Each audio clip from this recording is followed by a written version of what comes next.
Welcome to the Ultimate Beginner's Guide for Black Ops Cold War Zombies. Now, if you are a new player, or if you just wanted to try out this Zombies mode after playing Warzone for the longest time, this is the guide for you. But before we are starting the video, I've noticed that around 95% of my viewers are not subscribed to me, so if you could follow me, that would be highly appreciated. I have a lot of Zombies guides on my channel. Thanks. But without further ado, let's begin. You can play this game mode solo or with friends in a private game, or with random people in a public lobby. To change to a private game, switch the tab after clicking the map. In this game mode, your goal is to basically survive as long as possible against the undead. Therefore, it's endless. The game ends when you die. However, in this newest installment, it's possible to set a round cap on round 20.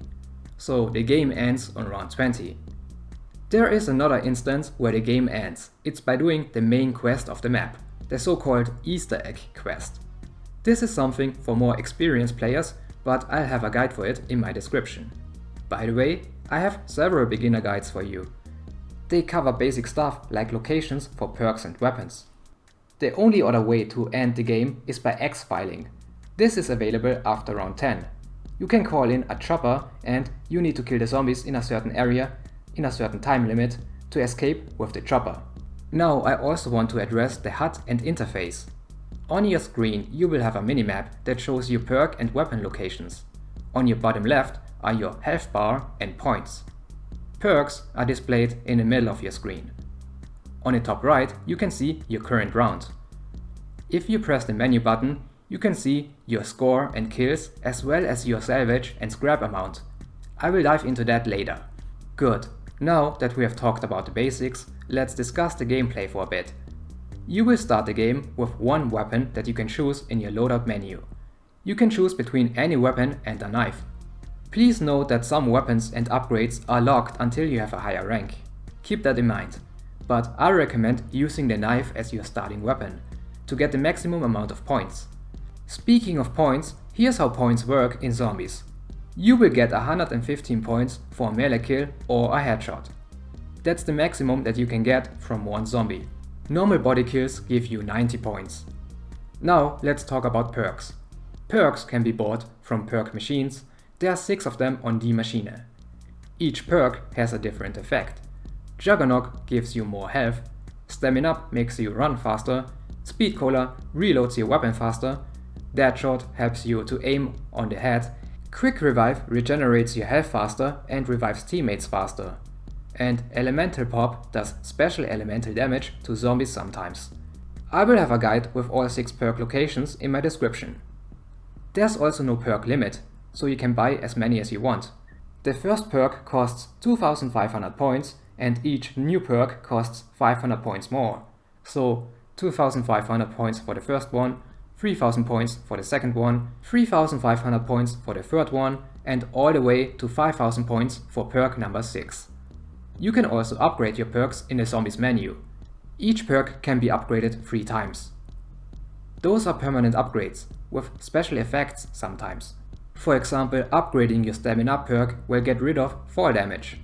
To upgrade something, you need Ethereum crystals, which you can get by simply playing the game. Also, you get more Ethereum crystals for successfully exfiling a game. But now that we have the perks out of the way, let's talk about weapons. There are several ways to get weapons in Zombies. You can get them from the wall or from the mystery box. Weapons have 5 categories: common, uncommon, rare, epic, and legendary. The higher the rarity, the more powerful the weapon will be. A legendary weapon has more attachments and does 300% more damage than a common weapon. There's no way to guarantee what rarity you will get by buying one, it's random. The attachments are also random, but you can always upgrade them at the upgrade station, so you can upgrade them to a higher tier. The upgrade station is in the escalator room, and there you can also put different attachments on your gun, if you are not happy with your current ones. But therefore you need salvage or scraps. That's an in-game currency that you can pick up after killing zombies. Let me explain it to you. Green drops are salvage and blue drops are scrap. The blue scrap is more rare and can upgrade certain things, like your weapon, to the highest tier. Green drops, the Salvage, can upgrade your lower tier stuff. It might be enough to make a rare out of an uncommon weapon, but for the epic or legendary weapons you will need the blue drops. Okay, there's also the aspect of Pack-a-Punch. This also makes your weapon stronger.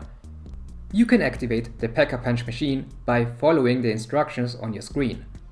Once you have the machine, you can upgrade your weapon 3 times. The first upgrade costs 5000 points, the second one 15,000 points, and the third one costs 30,000 points. In addition to that, you can also add one elemental ammo type on your weapon. That does extra damage. The ammo type upgrade costs another 2000 points and makes your weapon even more powerful. And that's all you need to know about basic weapons. Like I said, you can buy them from the wall or the mystery box. If you want to know where the mystery box is, look for the light beam on the map. After a few hits, it moves around the map, so just keep that in mind. Again, I will also have location guides for all of that in the description. So let's talk about grenades or equipment. You can get random grenades from zombies after you kill them, or you can buy them directly from one of the crafting stations around the map. You need Salvage to buy them though. By the way, the most useful tactical grenade would be the monkey bomb, which distracts all the zombies. Now let's talk about your field upgrade. That's your special ability that you can choose in your loadout. There are currently 5 different abilities. Frost Blast slows down the nearby enemies and you deal more damage to them. Energy Mine does explosive damage to the zombies and is really powerful. Ether Shroud makes you invisible for a few seconds. Healing Aura heals everyone to full health. And Ring of Fire, which makes a ring in which you and your team do more damage. After activating one of your field upgrades, you need to recharge it again by killing zombies. And you can also upgrade them in your zombies menu 3 times, just like the perks. Now let's talk about armor. You can get armor to protect yourself. In previous games you had a shield for that. But to craft armor you need to go to this armor station in the escalator room. Again, there are 3 tiers and you need the blue scrap to buy the highest tier of armor. Should at any point your armor break, you can always buy a new one at this station. Bonus tip, sometimes the zombies will also drop random armor that you can pick up. And now let's talk about score streaks. They can be bought at crafting tables. Again, you need to pay blue high tier scrap for the most powerful ones like the chopper gunner or war machine. You can also get score streaks or support weapons from the mystery box. Self revives are also in this category. You start your game with only 1 self revive if you play solo. But to buy another one, you need to go to the crafting table. You also need to be on a higher rank to unlock it in the first place. If you ever run out of ammo, you can refill your ammo from these supply boxes around the map. The more you upgrade your weapon, the more expensive it is to buy ammo. You can also press the left control pad to ping in zombies. It's very useful. You can also do some callouts to your team by holding down the left control pad. There you can also inspect your gun. Okay, I think that were the basics. Now I will give you a beginner's guide for playing the Maschine. Start the game and make points. Turn on the power by following the instructions on your screen. Travel into the Dark Ether and find the Pack-a-Punch part. The Dark Ether will last for around 2 minutes. While in there, you can also destroy crystals around the map. Those crystals have a chance to drop some loot. You could get a free wonder weapon or a perk. After you get teleported back, you can shoot those 5 orbs in the escalator room to do a hidden side Easter egg. There's an orb next to the power room right here. One location is under the power room, like you can see here. The next one is on top of this wall and another location is downstairs in this corner. And finally the last orb is behind this barricade. Then open the box from the dancing zombies and you will get a free perk and at least an epic weapon.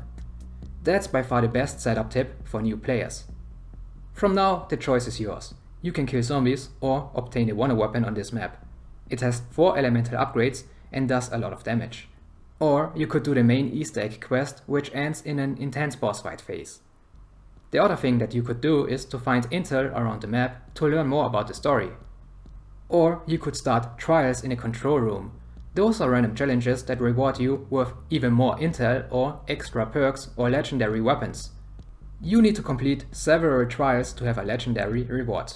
And that's it, that's how you play Cold War Zombies. This video really took a long time to make, so please leave a like and follow for more guides.